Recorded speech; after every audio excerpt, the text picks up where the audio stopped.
The final person to see litigation in the Alexander Hurley case is Patricia Batts, but before she can see trial, the question of the death penalty is still looming.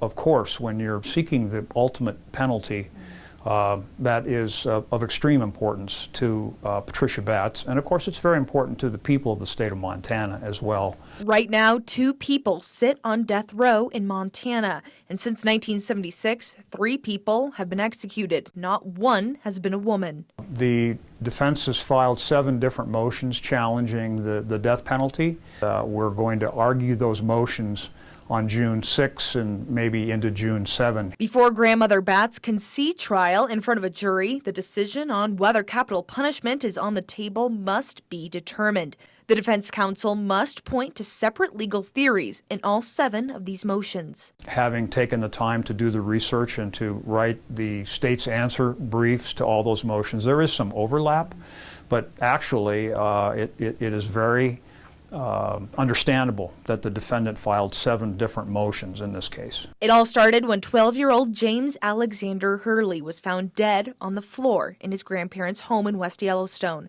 A total of 5 people were charged and 4 have been sentenced. Hurley's aunt, Madison Sasser, was sentenced to youth probation. Family friend Gage Roush was sentenced to probation.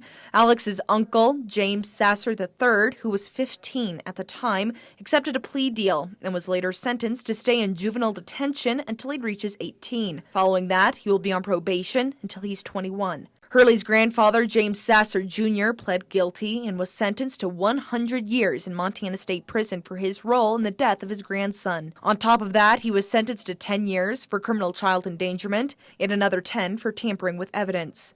Now, the last to get their day in court is grandmother Patricia Batts. So in terms of the trial, that is quite a ways off. Originally, the trial was set for last month. Judge John Brown let counsel know, let all of us know that he's looking at July of 2023 for a trial date. The specific date is still not formal, but both defense counsel and prosecutors now have at least a year to prepare for the trial.